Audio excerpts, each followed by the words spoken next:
Welcome back to the podcast. I'm Jason Khalipa, and Gabe Yanez is on the mic with me.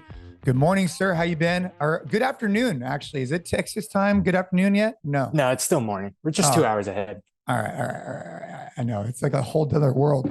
Well, dude, I got a way to start this thing off. So I was listening to a small Joe Rogan clip, and he brought up this guy Jelly Roll. Have you heard of Jelly Roll? I've only because he was on the podcast. I haven't listened to that episode yet, but I've heard when we actually had dinner with sat down with Dan Martell at the Two Brain Summit. He brought up that episode specifically. So it's been on my list. I just haven't gotten to it. Oh, is that, dude? Now it's all coming together. So that was the guy it's all coming together, dude. So Dan said that was like one of his top favorite podcasts with Joe Rogan, right? Yeah. Oh, it just clicked for me hard. So Jelly Roll, I was listening to him this morning in the garage with Ava, and he's got a great voice, and supposedly it's a great story. So I need to go back and listen to that podcast. But I was listening to it on the way to the gym right now, and just thought, if you hadn't heard of Jelly Roll, he's kind of like country with a little flair of hip hop, kind of right up my alley. So it was great. Was that the question? If I knew who he was? Yeah. Oh, no.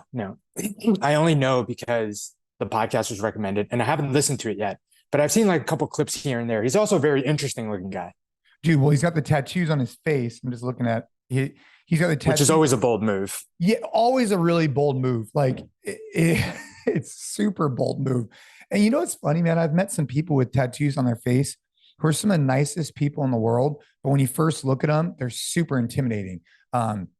Like right now, I don't have tattoos on my face, but I don't know if you can see this, but dude, I have another black eye type. You got some battle wounds. Bro, I got a fat lip yesterday. I started Googling, do you need stitches if you mess up your lip? I was with Campbell Police Department yesterday, rolling jujitsu, and things got a little escalated. So my face is a little messed up, but not because of tattoos. What's more intimidating, face tattoos or cauliflower ear? Ooh, I think face tattoos, dude. Like, dude, I think cauliflower ear 10 times out of 10. Really? Dude, I think people, just because I know, like, if you have a cauliflower ear, you know how to fuck people up. Dude. Most likely. You know what we were doing yesterday with the police department, which I thought was really interesting, was because I've been training for so long now, and I'm actually, pretty big guy, just working them in side control to see if they can get out. And it's just so relatable for their job. Like, whether I'm mounting them or side control, can they get out? Or can they hold me down for a minute before their backup gets there? And it was super cool to have these guys. These dudes are badasses. But everybody can get better, obviously, everybody. And it was just cool to see them training. I think it's becoming more and more regular now to have police officers doing more jiu-jitsu, especially when you see these videos, man, of just guys like going crazy and just an officer just using jiu-jitsu in just such a calm, collected way to subdue them. Anyways, I was rolling with those guys yesterday, but someone's basically knee basically got a knee to the lip, and you don't have to get hit that hard in the lip to mess it up pretty bad. So Asha wasn't very happy with me last night. You roll with mouth guard? No, I should. Should you? Is it like recommended that you do? Yeah, dude, that's a great question. So I'd say 95% of people do not wear a mouth guard, but I think most people would agree it's a good idea. It's because it's just, honestly, man, I probably need to, because you think it's because you don't want your teeth to get messed up, but it's actually that your teeth go into your lip. I mean, dude, I cut myself pretty bad. Yeah. Ah, damn it. Yeah, I have one too. I need to just wear it. I need to wear it. But anyways, my face is a little bit messed up and my biceps are hella sore. You're not doing the mid-year mini comp workouts, right? I'm not, no. I might do. I didn't do the first one, so let me not say that I'm not doing the workouts, but I'm going to be in California starting next week. So I'm probably I'm going to be getting down with whatever the team's getting down. So I'll definitely do the last week, most likely. And if anyone's doing the second week, when I get there on Monday, if anyone still has to make it up, I'll probably do it. But I haven't done the first one yet. No. So the workout So the first mid-year mini comp workout was an AMRAP, but basically you flow through deadlifts and a variety of different exercises and you AMRAP it.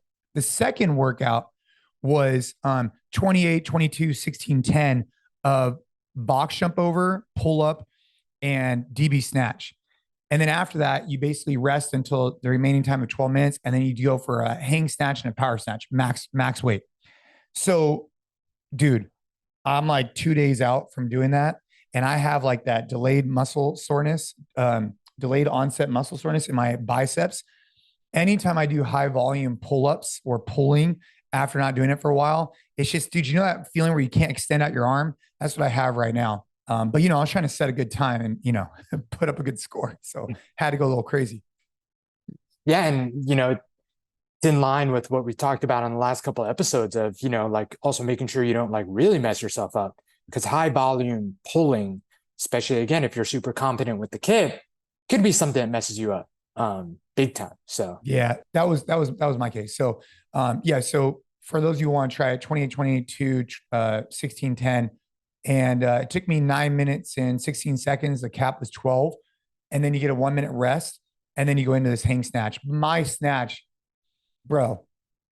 Actually, if we do like a clip for social, I think it'd be a really cool clip. My hang snatch, I set a PR in New Zealand, and a Haka happened. I was in New Zealand. I was going for a hang snatch. I must have attempted it like 15 times at this event, and there was no cap. You just had to get a hang snatch. And so Dave's like, bro, you got like 3 more attempts, and then you're done. And one of the gentlemen there does a crazy Haka, gets me all fired up, and boom, I hit the 275. Well, sure enough, here I am all these years later. And yesterday, I was having a difficult time with 195. And it just goes to show how much you could, how much you could fall off if you're not training those lifts. So actually, yesterday though, I was doing a power snatch, to be fair, and not a full snatch.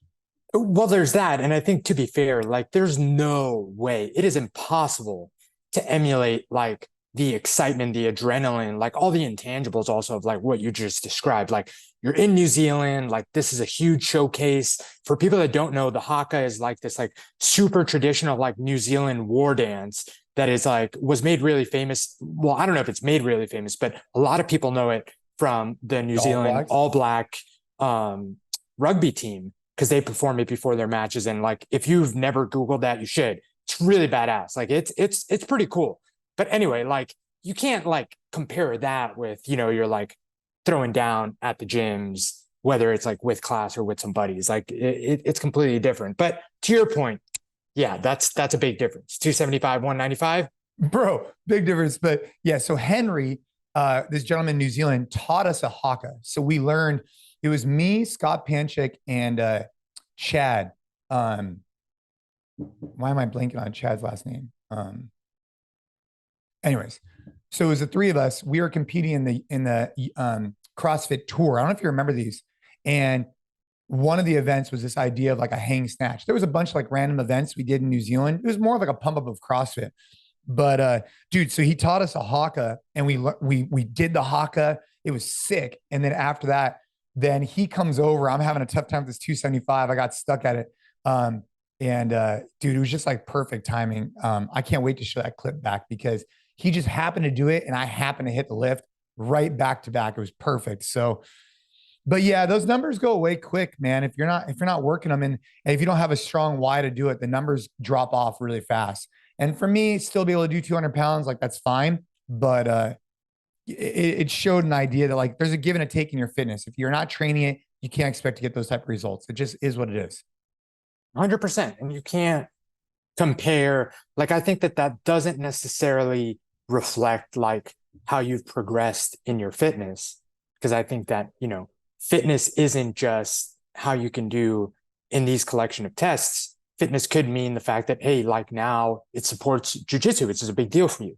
It allows you to like, be active and have energy. Doesn't let you snatch 275 anymore, but does that really matter? You're probably not as fast as other workouts as you used to be either, right? It's interesting. I don't know if did you watch Andrew Hiller's recent video of like what a CrossFitter is and his definition of a CrossFitter? I saw the video. I didn't watch it. No. Yeah, he has an interesting take on some stuff. Sometimes I really wonder, like I sit there and think how much of it is like what he actually believes and how much of it is like, him trying to be like a little edgy for the sake of being edgy. Right. Because I think he does a great job. Dude, I end up clicking on his videos all the time because I was like, no fucking way you mean that. And usually he like explains a little bit of the nuance behind like obviously what his like very teaser type sticker is. And I almost get like frustrated that I fell for it, clicked it, and like spent 10 minutes watching this goddamn video. But it just goes to show he's really good at what he does. He gets you to click and watch his videos.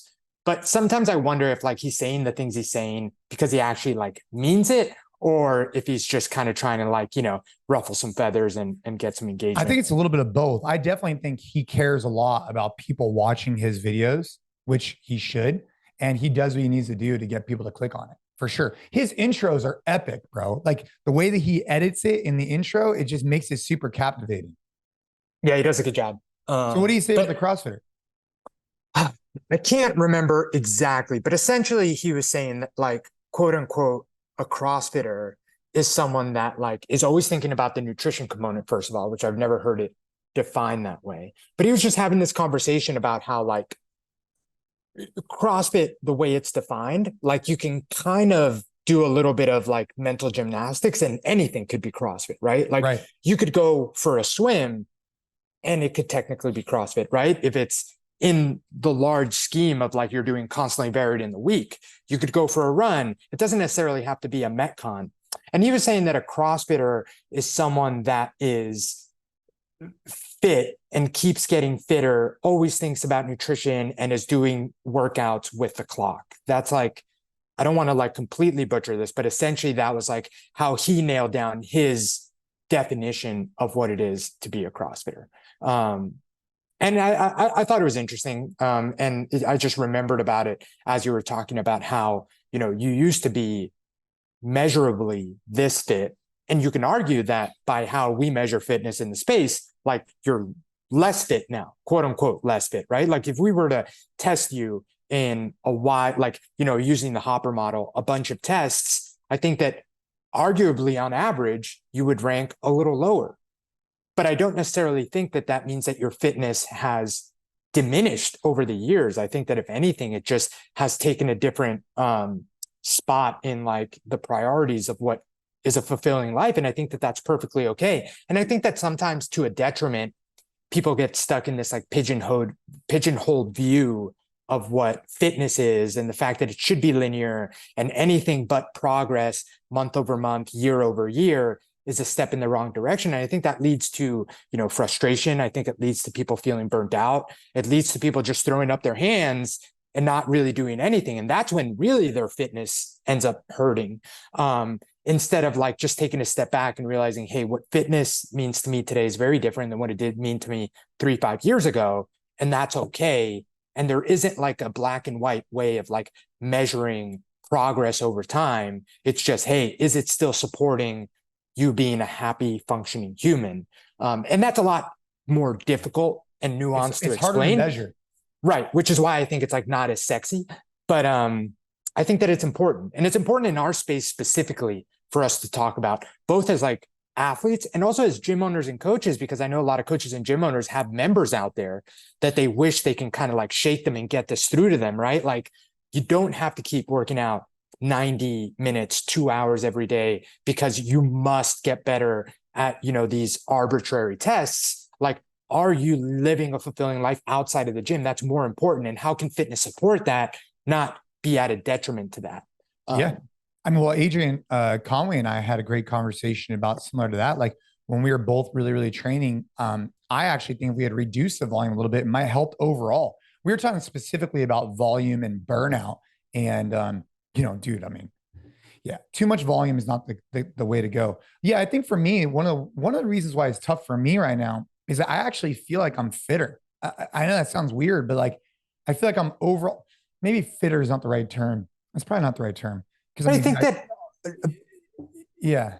But what I was going to say is, and correct me if I'm wrong. I don't want to put words in your mouth, but I think that feeling that you have might be the fact that like you're not like completely beat to a pulp every time you're not in the gym. I would assume that when you were training for stuff like the games and regionals, like the gym and working out took so much energy that you couldn't show up in other places. You couldn't like, have as much energy outside of the gym because that was your sole focus. So what I would imagine is that this feeling of, hey, I feel fitter now is because all around 24/7, you feel more active, more able-bodied, more like, energized than, hey, I can hit these times and hit these specific lifts, but at the detriment of like when I get home, all I want to do is like put my feet up and like recover, which you have to do when you're doing that much volume. Yeah, I mean, I think a good way to describe it now is that I feel more capable today than I did 10 years ago.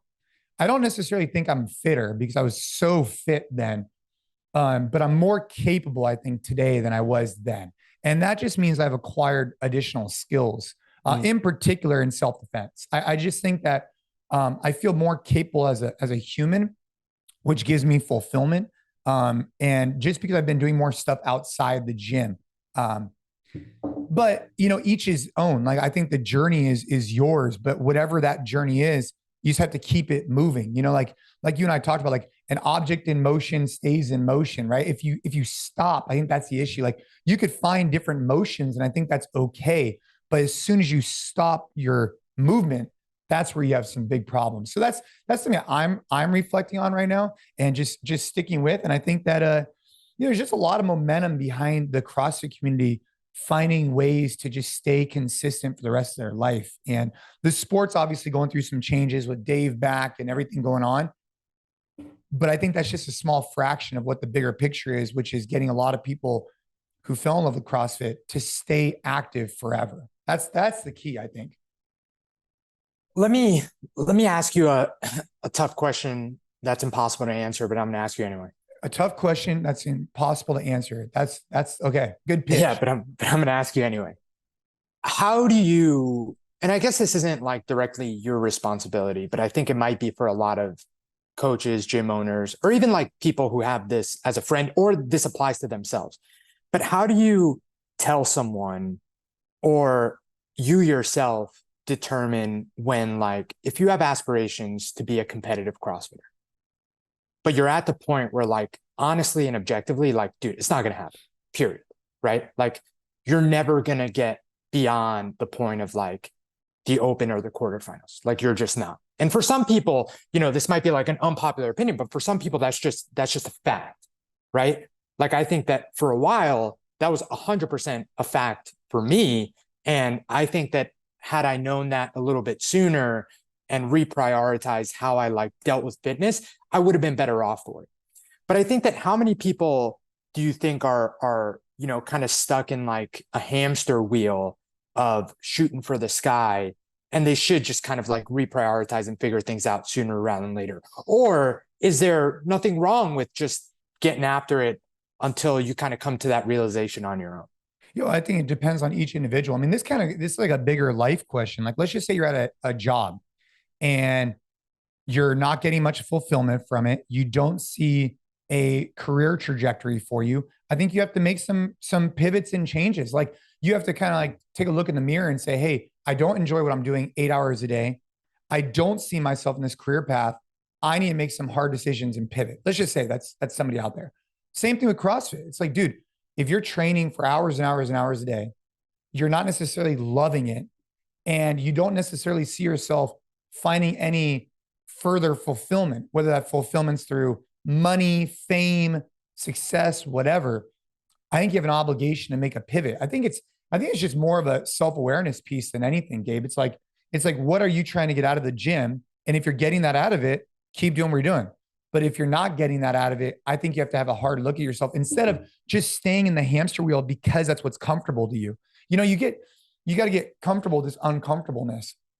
And I think that relates really well to careers and jobs. Like, you're comfortable in this job because you've been working at Starbucks for 5 years.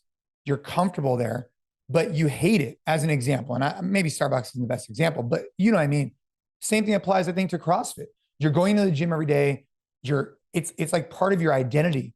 And at some point you have to say, hey, look, this isn't alignment with where I want to go in the future. I think that just comes to self-awareness and deep reflection. I know it sounds super fluffy, but it's the truth, man. And once you make that decision and you know it's the right decision, I'd recommend pulling the plug quicker than not. And that goes for careers too, right? Like same exact idea.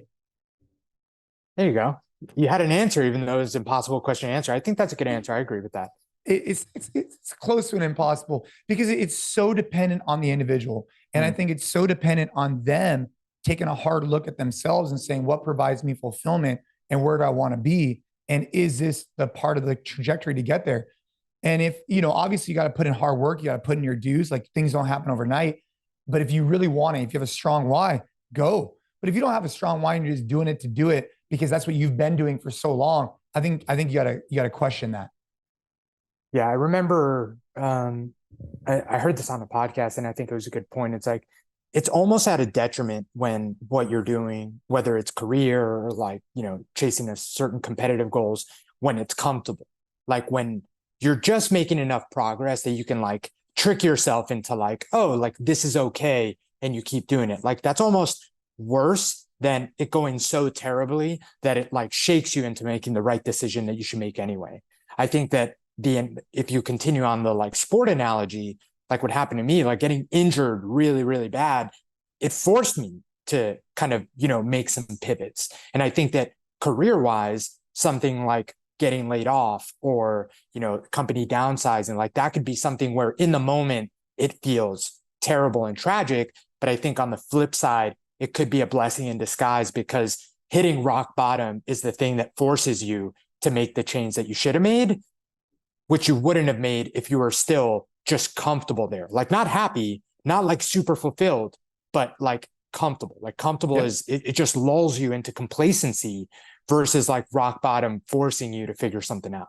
A lot of people have came and worked at NCFIT and a lot of people have exited, whether because we didn't think it was the right fit or they didn't think it was the right fit, whatever, right? A lot of people have came and gone. And I'd venture to say that most people, most of the time, if we decided it wasn't the right fit in the long run, at the time, it might be difficult, right? And they have to overcome some adversity and it's tough because it is change.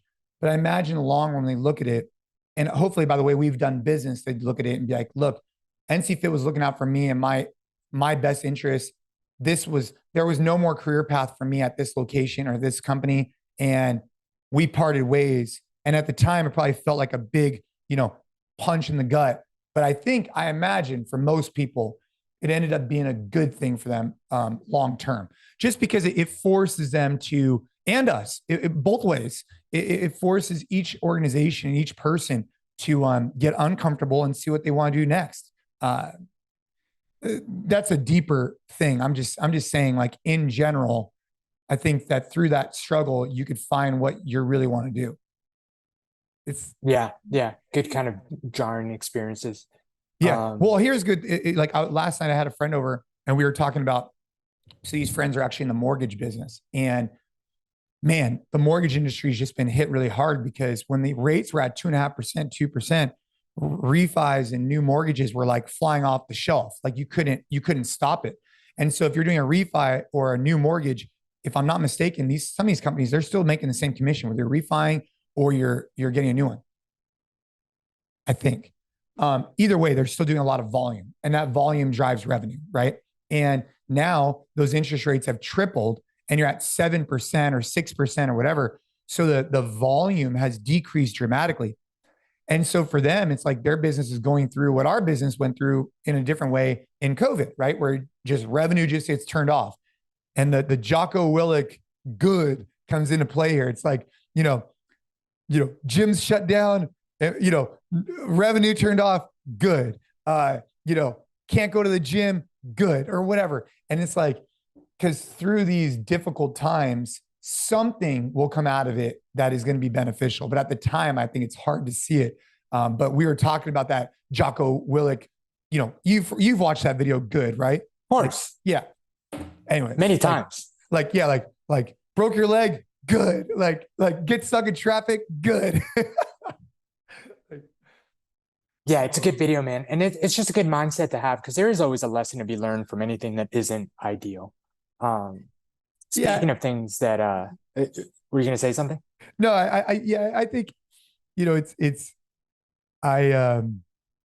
that outlook, I think, is really beneficial for most things most of the time. I do think there's some exceptions to that rule, but um, in general, I agree with good through adversity. I've just seen some really bad adversity that I can't think of what was good with that. Like when you see a kid dying of cancer and the family's breaking up, I can't, I cannot I couldn't relate to that. Like that's where it just draws a line for me. And it's very difficult to think like good, like, but I know that's an extreme For sure, example, man. of course. Yeah.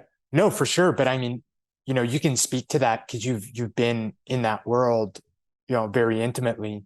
And I think there are some areas where it's like super hard to have that mindset. And it would be unrealistic to expect a parent to be able to just like, go right there. But I do think that it's good advice to like always try and find that thing to Yeah. at least aim for it eventually, right? With time, like Yeah. with time, it brought the family together. With time, it like, helped you value what you have and be grateful. But I completely agree with you. It's not like in the moment you're going to be able to like just turn a switch and find the positive in some, really, really, really unfortunate circumstances. Yeah. Maybe that's a better way to put it, right? Is maybe the way that, and the reason why I struggle with this idea of like good is because of what we just talked about. Like, I think trying to find the good is different than good. You get what I'm saying? Like Yeah. trying to find the good in a negative situation is different than saying like, you know, because I think there is like, hey, get stuck in traffic, like good. Because that's a micro dose of adversity. It's a small little thing. It's not a big deal. But when you see someone going through something really, really, really, really, really bad, it's just like, damn, it's like I don't know if they'll ever say good to that, but maybe they could find what good came of it, even though the situation was horrific. You know what I'm saying? Yeah. Yeah. I mean, I think it's hopefully they can find something positive to take out because they might never, man. Like that shit is, I can't, especially being a parent now. And I've talked to you about this a little bit offline. Like it changes your perspective on so many things because I can imagine shitty stuff happening to me. And obviously, that's upsetting, but it's just a completely different level whenever you hear of anything happening to someone's son, daughter, just their child in general, when you have one. Because immediately, if your mind does go to how would it feel if that happened to my son, it's just like, dude, it's like a bucket of cold water. Like it like knocks the wind out of me. So yeah, it's different. And I can't imagine that being real and not just being like, oh, how would I feel if? Yeah. I don't know if you remember this. And at the time, I didn't quite understand it. It's so funny how time has a way of changing your perspective on things. I was actually talking to Dave Casher about this the other day. But Greg Glassman years ago, I don't know if you remember this, they sent out, I don't know if it was a Christmas card or something, where it was like St. Jude's. It was like CrossFit Hope. It was like a fundraising effort. And it was a nurse pulling a wagon full of like really sick kids. Do you remember this one? I don't. And at the time, it was like horrific. It was like, dude, whoa. Like it was just way over the top. And in hindsight, he was using some kind of like this shock factor to prove a point. But that's the kind of stuff that I think about back in the hospital. And looking back on that card, for some people listening, they remember this card. It was like at the time, I was like, bro, why are you doing this? Like, this is terrible. And even so now, I don't know if I would have done that, but I get what he was going with because I've seen that exact same situation come up at the hospital. And once you see it, it's hard to take it out of your mind. So that's, I think, why he kind of used that as the card. I'll have to look it up. I'll have to send it to you. It's heavy. It's heavy stuff. Yeah, man. Super heavy stuff. But back to Jocko, find the good.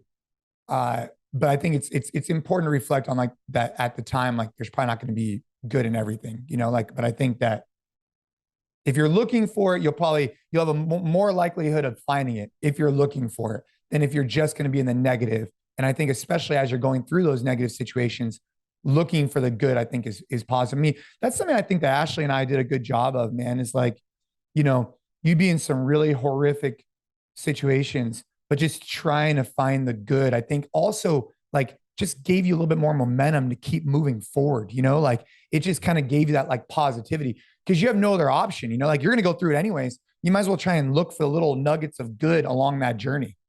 You have to, man. Yeah, you got to go into survival mode and find those silver linings, right? Yeah, we're hosting an event.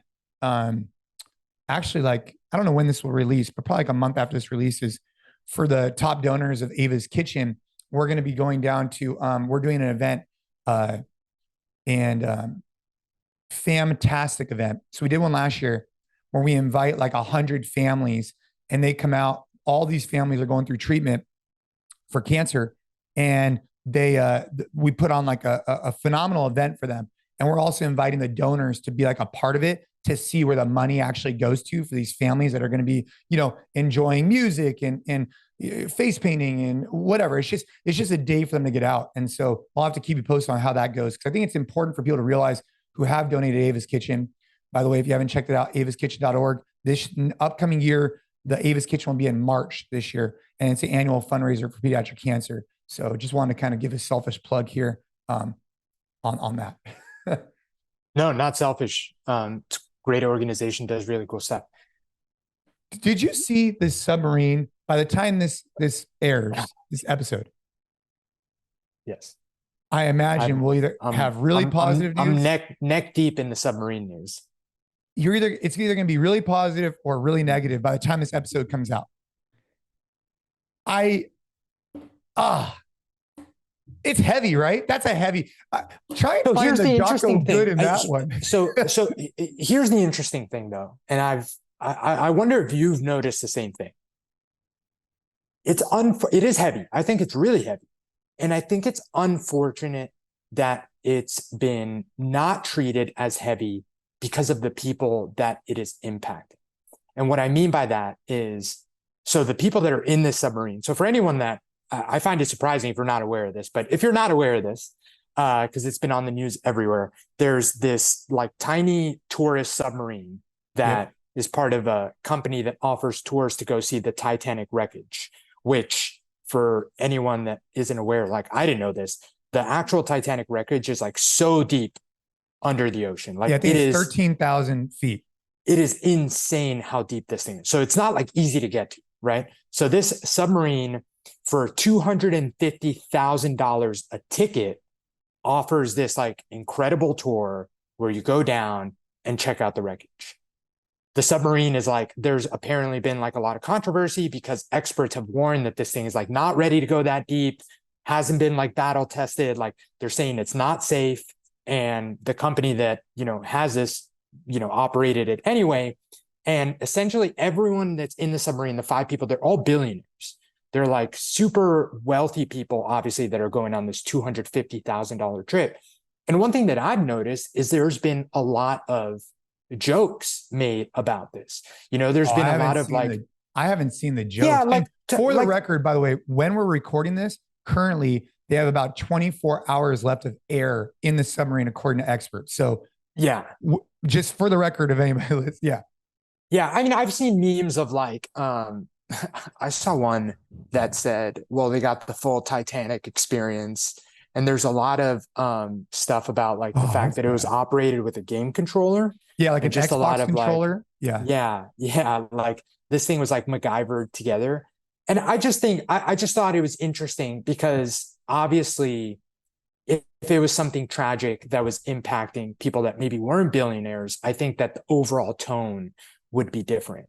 And I just think that it's interesting that we have different sensibilities to what is insensitive and what isn't based on the people it impacts. And for some reason, people that have a lot, there's almost this like, I'm not saying it's okay, but I feel like based off what I've seen, it's a little bit more okay to be insensitive about it, which I think is wrong, right? Like this is heavy. Like these are 5 people down there that regardless of what you may think of them and how much they have, like, dude, that is a terrible way to go out.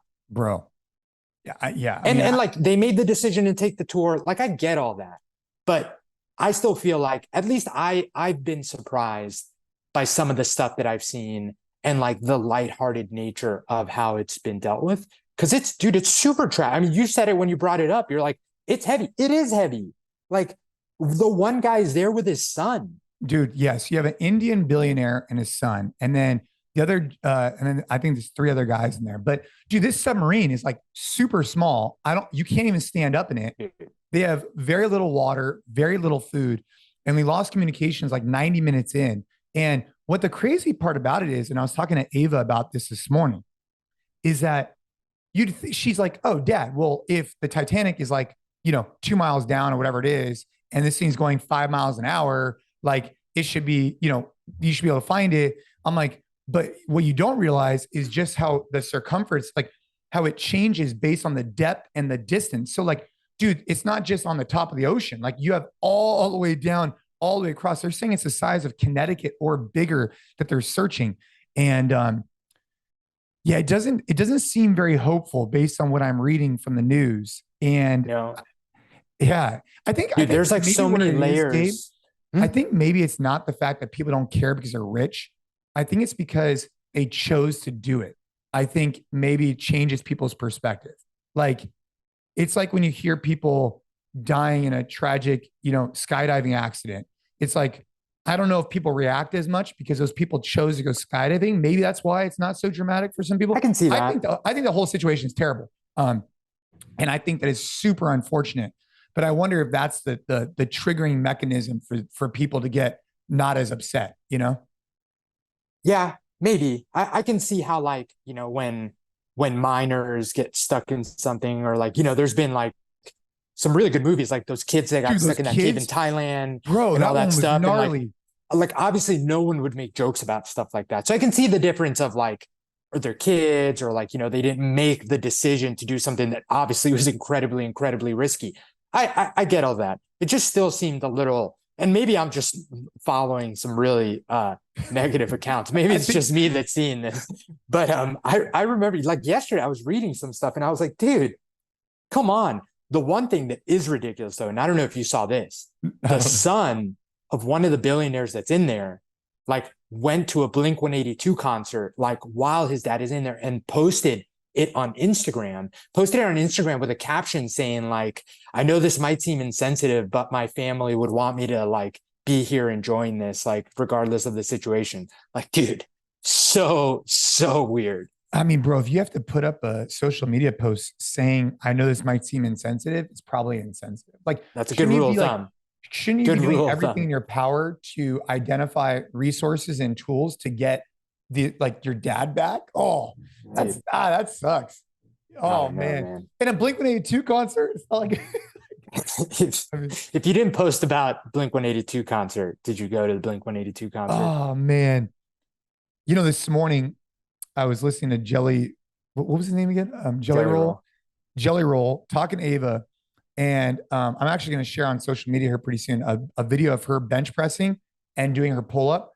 Because we've been on a mission for like a few months to get her, like I'm on a mission to get Ava a strict chest to bar pull-up, strict pull-up first, and then a strict legit push-up. We're pretty close on the push-up, but we're pretty far away on the strict pull-up. So I was going to put up a post just basically saying like lifting isn't only for guys, and have her doing a bench press. I thought that'd be pretty funny. Cause like, there's all like this whole stigma that like bench is only for guys. I think it's not. I think everybody should be lifting. In particular, I think women should be lifting. So I'll have to send you that video because she's crushing she's hitting like a 50-pound bench for like reps. It's not bad. It's fine.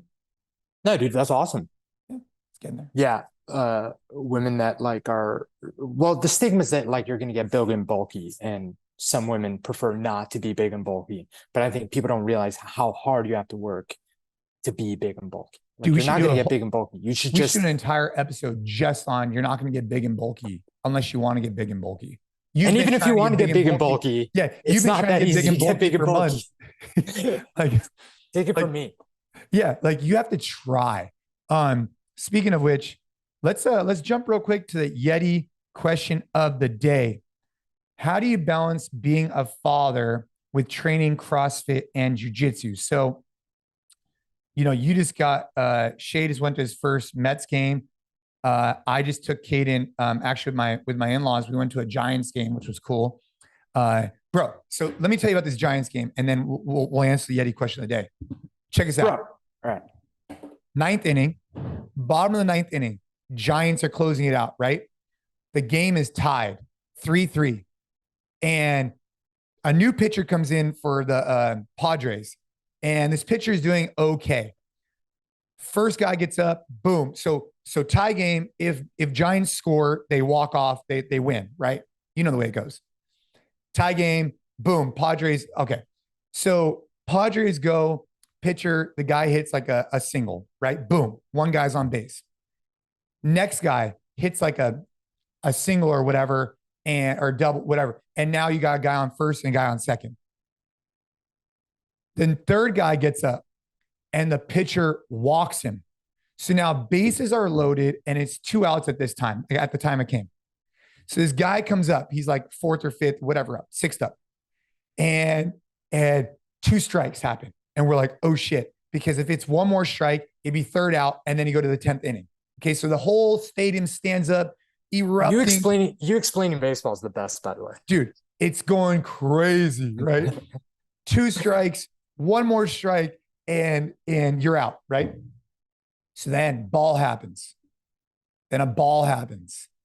Then a ball happens. Full count. 3-2. Place is erupting. Full count. Bases loaded. Then guess what, Gabe? Caden's going crazy because the pitcher throws foul tip, number 1. Foul tip number 2. Okay. So now you full count, 2 foul tips, and then boom, he throws a ball and the Giants win the game. It was epic, dude. That is honestly, I never really cared much for baseball, but baseball's great. Like it's so exciting when it, you know what I mean?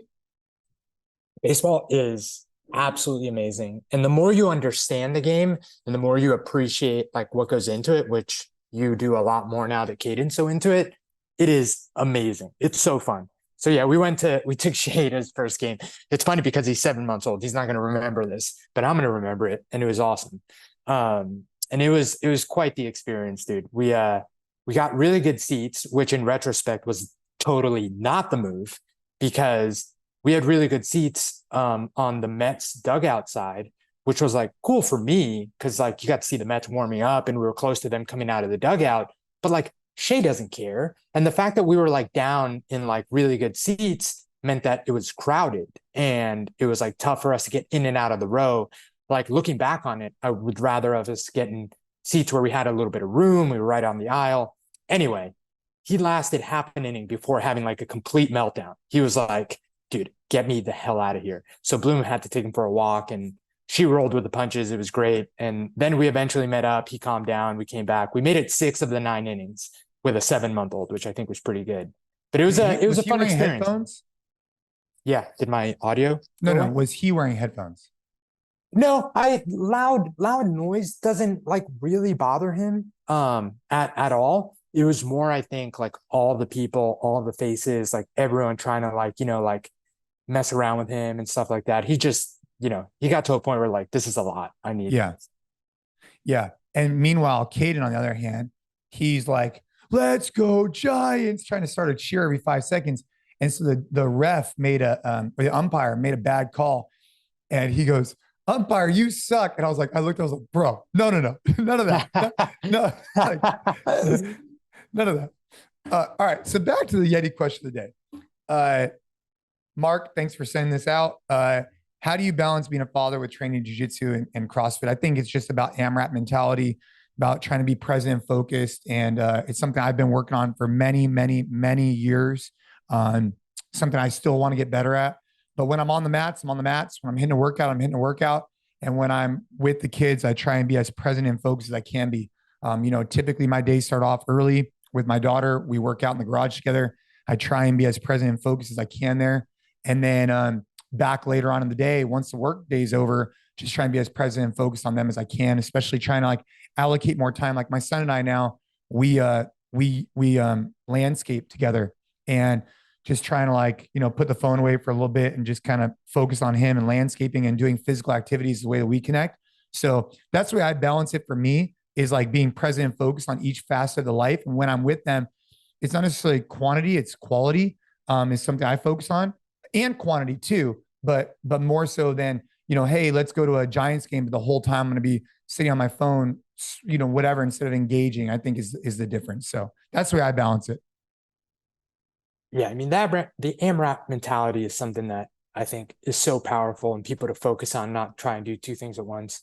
What I would add to it, now that I've been a dad for a little while, is just focusing on, like, if you want training to be a priority, just make it a priority. Like, I think that that's important. I think that we need to move away from this, like, narrative out there that when you become a parent, you're all of a sudden so busy that you can't prioritize yourself, your fitness, and your training. I think that's complete bullshit. I acknowledge that I'm super lucky because I work from home. I have a, gym that's right here at our barn. So, like, I have access to this stuff easy. Having said that, I think that more people than not use the fact that they get busy as a parent, which I understand, dude. It changes everything. Like, there's times where, like, I had a plan and, like, that plan's not going to happen. Like, I need to help out. Like, he's having a melt, whatever. That said, I think that a lot of people, it's an easy excuse of, like, hey, I'm a dad now. Like, I'm busier.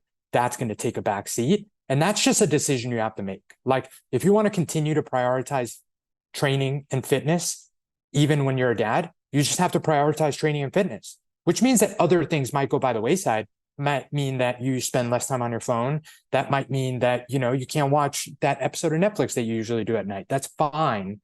But if you do want to make fitness a priority, just make fitness a priority. Like, it's just a decision. You can absolutely make time for the things that are important for you if you decide to make time for the things that are important for you.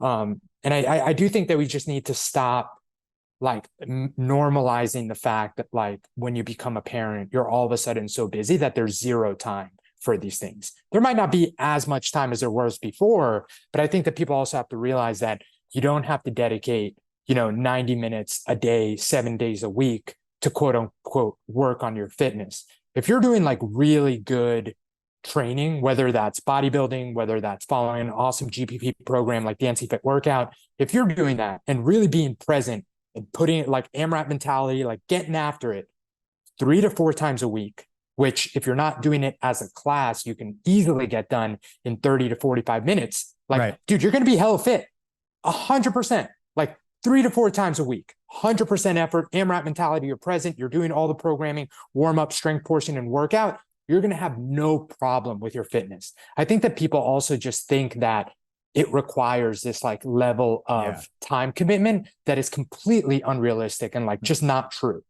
That 100%. Hey, speaking of which, have you heard of the show Tulsa King? No. Bro, so I'm not a big, like, movie watcher, TV watcher much, but for some reason I got turned on to Sylvester Stallone's Tulsa King. It's like an 8-episode, like, it's short. They're like 30-minute episodes. But dude, it's like Sopranos meets, it was pretty good, man. I started watching it, and so speaking of which, that's a great example of how, if prioritizing your fitness is number one, if you have extra time, you should probably be prioritizing other stuff. But if there's every now and then you could add in some other stuff for yourself, check out Tulsa King for a second. I think that's the name of it. I'm 99% sure it's Tulsa King. I think you'd actually really like it. I'll check it out. We always have one show that we're, like, super into. It's called Tulsa King. We've been watching Silo recently on Apple TV, and that's been pretty good. I'm a sucker for, like, post-apocalyptic, like, shows that, like, take place in, like, the future when some shit's gone, like, terribly wrong. I don't know why, but I love those type of shows, and that's what this is. Dude, you know what Ashley is really into is Bravo. Anything Bravo. She's super into it. So there's this show, like, Watch What Happens Live with Andy Cohen, and she likes this stuff. There was a show. They have, like, I don't even know what it's called now, but there was, like, a recent affair. Like, someone who's listening to this is gonna be like, Jason, damn it. They have, like, a restaurant, they're like a bar. Tom. Have you heard of these guys? Tom Sandoval. He, like, had an affair. Dude, this is so far from my world. Dude, I don't even remember what the name of the show is now. Oh, anyways. Someone's gonna listen to this and be like, Jason, the show's called this. I'm a huge fan. Why are you disrespecting it? But anyways, Ashley's like a huge fan of this show, and it's all drama all the time. And I don't know how they do it, but anyways, it's that's what she watches, and so sometimes she pulls me in. But that's gonna bother me now. I can't remember the name of it. You'll remember it as soon as we're done recording. It'll come back to. Damn. All right. Well, anyways, bro, we got to jump on the Coach Like a Pro call. For those of you who are, coaches out there, we have a new cohort of Coach Like a Pro coming up in the future. This Coach Like a Pro course has been super amazing. It's an 8-module, 5-week with calls, with homework. I really think it's going to make an impact on the coaches that are participating in it. So make sure to check out Coach Like a Pro.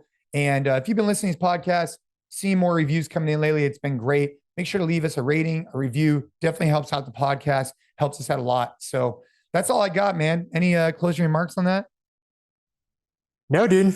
These are fun. I love answering the questions of the day, so keep those coming. But no, that's it. Dude, it's going to bother me so much what the name of that show is. just Ash is going to be pissed. All right, buddy. We'll keep getting after it. Keep crushing it. And see you again next week.